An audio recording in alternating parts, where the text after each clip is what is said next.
3 words. That's all it took for Johnny Carson to end a man's career and change television history. Not on my show. October 14th, 1983. Comedian Frank Dalton was killing it on The Tonight Show. The audience loved him. The jokes were landing. Then Frank spotted a black man in the third row and decided to make him part of the act. The joke was the kind that had been acceptable in comedy clubs for decades. The kind that got easy laughs by punching down. The kind that Johnny Carson had heard 1,000 times from 1,000 comedians. But something was different that night. Maybe it was a look on the man's face. Maybe it was the way some audience members laughed too hard, too eagerly. Maybe Johnny was just tired of pretending he didn't hear what he heard. Whatever it was, when the laughter started, Johnny Carson didn't join in. He stood up from his desk, walked to center stage, and said 3 words that silenced 1,800 people. Not on my show. What followed was 7 minutes of live television that NBC executives wished had never happened. 7 minutes that ended Frank Dalton's career. 7 minutes that a man named James Monroe would later call the moment he realized his dignity mattered to someone other than himself. James Monroe was 34 years old in October 1983.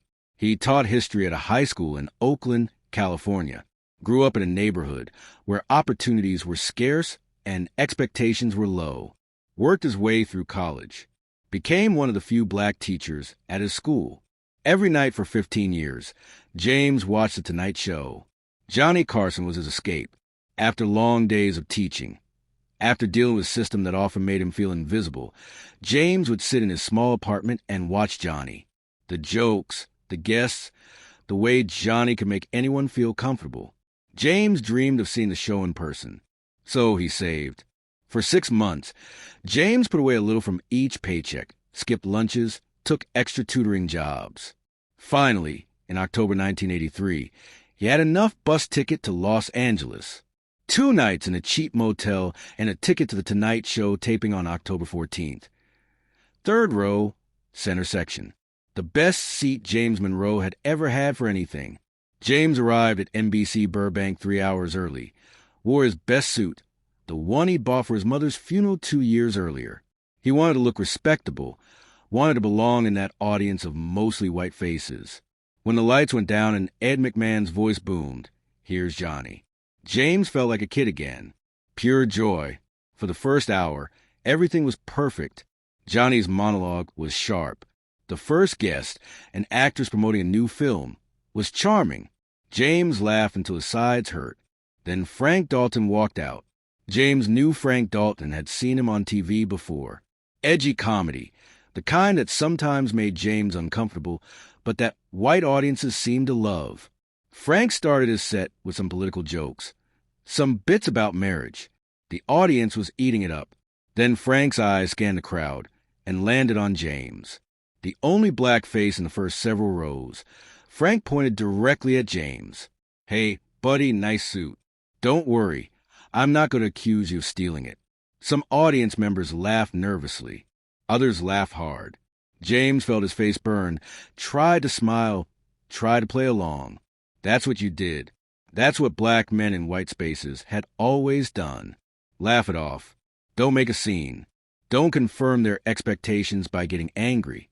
But Frank wasn't done. No, seriously, folks, I love it when they dress up. Makes it easier to spot them at night. The laughter got louder. James felt 1,800 pairs of eyes on him. Felt like he was shrinking in his seat. Felt every dollar he'd saved, every mile he'd traveled, every dream he'd had about this night turning to ash. This was 1983. James had experienced racism before many times, but never in a place he'd chosen to be. Never in a place he'd worked so hard to reach. Never while sitting in his funeral suit, just wanting to laugh like everyone else. Johnny Carson wasn't laughing. James noticed it through his humiliation. While the audience roared, Johnny sat very still behind his desk. His face was unreadable. When Frank paused, waiting for the laughter to die down before his next joke, Johnny stood up. The movement was so unexpected that the audience went quiet. Johnny Carson didn't stand up during guest performances. It simply wasn't done. Johnny walked to center stage directly between Frank and the audience, raised his hand. The band, confused, stopped playing. The silence was sudden and complete. 1,800 people holding their breath. Frank looked confused. "Johnny, everything okay?" Johnny didn't look at Frank. He looked at James, looked directly at the man in the third row who was trying to disappear. And then Johnny said 3 words that changed everything. "Not on my show." Frank laughed nervously. "Come on, Johnny. It's just comedy. The audience loves it." Johnny's voice was calm, but carried clearly through the silent studio. "The audience will laugh at anything if you tell them to. That's not the same as something being funny." He turned to face Frank directly. "That man is a guest in my house. You just made him feel unwelcome in my house. That's not comedy. That's cruelty." Frank's smile faded. He looked at the audience expecting support. Found only uncomfortable silence. "Johnny, I've done this bit 100 times. Nobody's ever complained." Johnny's response was immediate. "That's because nobody with the power to stop you ever cared enough to say something." "I care. I'm saying something. You have 2 choices right now. Apologize to that man sincerely, and we continue the show. Or don't apologize and leave my stage." The studio was so quiet James could hear his own heartbeat. Frank Dalton was not used to being challenged. He'd built a career on edgy humor, pushed boundaries, gotten away with things because audiences laughed and networks looked the other way. Nobody had ever stopped a show for one of his jokes. Nobody had ever forced him to choose between his pride and his career. "Johnny, come on. Don't make a big deal out of this. It's just a joke." Johnny's voice hardened. "It's never just a joke. Not when someone's dignity is the punchline. That man saved money to be here tonight. Probably worked hard for that suit. Probably watched this show for years dreaming about being in this audience. And you used him. Made him a target so strangers could laugh at him. That's not funny. That's not edgy. That's just mean. And it's not happening on my show." Frank looked at the audience one more time. No one would meet his eyes. The room that had been laughing with him 2 minutes ago was now waiting to see what he would do. His career hung in the balance. Johnny Carson could make or break entertainers with a word. Everyone in show business knew that Frank's face went through several emotions: anger, disbelief, calculation. Finally, resignation. He turned toward the third row, toward James Monroe, who was sitting frozen in his seat, tears forming in his eyes but refusing to fall. "I'm sorry," Frank said. "It wasn't sincere." Everyone could hear that it wasn't sincere. Johnny could hear it too. "Mean it," Johnny said quietly. "Look at him and mean it." Frank looked at James. Really looked, and something shifted in his expression. Maybe he finally saw what Johnny saw. A man in a good suit who just wanted to have a nice evening. A man who'd done nothing wrong. A man who'd been made to feel small for no reason other than the color of his skin. "I'm sorry," Frank said again. This time it sounded different. "That was wrong. I shouldn't have done that. I apologize." James nodded, unable to speak. Johnny walked over to Frank and shook his hand. "Thank you. Now we can continue." But the show never really recovered. The energy was gone. The audience was shaken. Frank finished his set with safe jokes. The edge completely gone from his performance. When he walked off stage, he knew his Tonight Show career was over. Johnny never invited him back.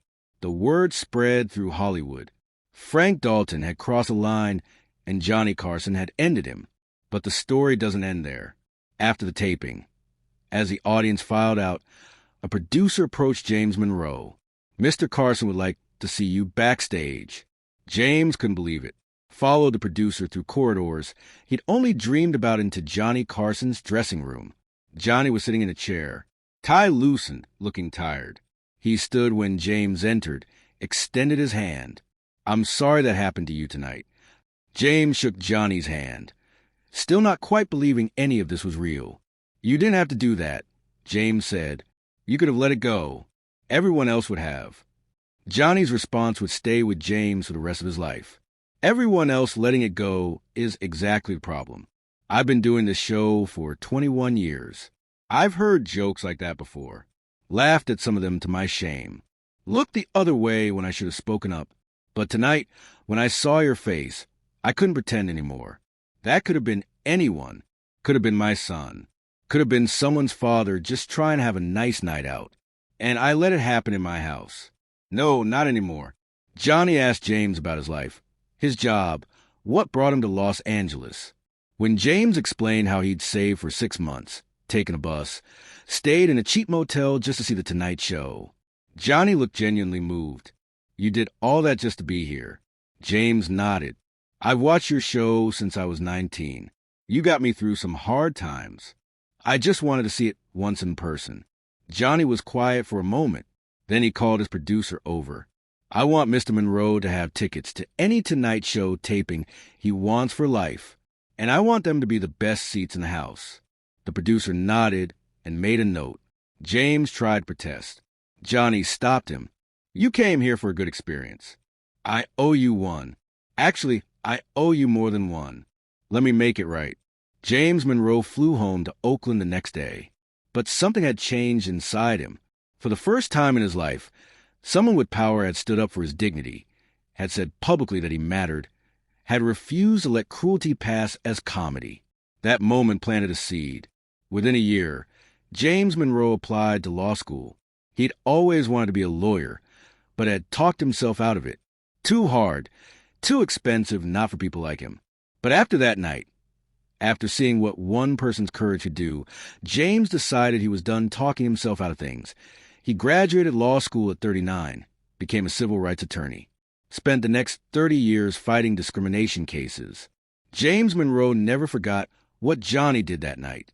Never forgot those 3 words, not on my show. He used them often in his own work. When clients asked why he took on cases others wouldn't touch, why he fought battles that seemed unwinnable, James would tell them about the night Johnny Carson stood up. If a man with everything to lose can stop a show for a stranger's dignity, James would say, then I can file one more brief, make one more argument, stand up one more time. Johnny Carson and James Monroe stayed in touch over the years. Not close friends, but connected. James took Johnny up on those lifetime tickets. Attended tapings whenever he was in Los Angeles. Always got the best seats. Always got away from Johnny at some point in the show. When Johnny retired in 1992, James was in the audience for the final taping. And when Johnny died in 2005, James spoke at a memorial event in Oakland. Johnny Carson taught me something that night in 1983. James told the crowd, he taught me that silence is a choice. That looking away is a choice. That every time we let cruelty pass because confronting it is uncomfortable, we're making a choice. Johnny chose differently in front of 1,800 people and millions watching at home. He chose dignity over ease. He chose principle over popularity. He chose a stranger over a career comedian. And that choice mattered. It mattered to me. It changed my life. It taught me that one person in one moment can change everything just by refusing to be silent. Johnny Carson was a comedian, an entertainer, a television legend. But to me, he was a man who saw me, really saw me, when everyone else in that room saw a punchline. Johnny saw a person. That's his legacy. Not the jokes, not the ratings, the willingness to see people and to stand up for them when it mattered. Frank Dalton's career never recovered. He did small clubs for a few years, then faded from show business entirely.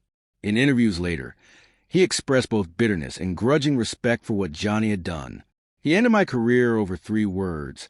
Frank said once, but maybe my career needed ending. Maybe I'd been getting away with things for too long. Johnny held up a mirror. I didn't like what I saw. That's not his fault. The footage from October 14th, 1983, was not officially preserved. NBC, uncomfortable with the confrontation, did not include it in any retrospectives, but audience members talked. Stories spread. The night Johnny Carson stopped his show to defend a stranger became legend in Hollywood. A reminder that power comes with responsibility, that platforms come with obligations, that sometimes the most important thing you can do is simply say, not on my show. If you've ever been silent when you should have spoken up, know that it's never too late to change. Subscribe for more stories about courage in unexpected moments. Share with someone who needs to know that standing up matters, and comment below. Have you ever witnessed someone use their power to defend someone else's dignity? Because Johnny Carson taught us something important that night. You don't have to solve every problem to make a difference. Sometimes all you have to do is refuse to be complicit. Refuse to laugh when something isn't funny. Refuse to look away when someone is being hurt. 3 words. Not on my show.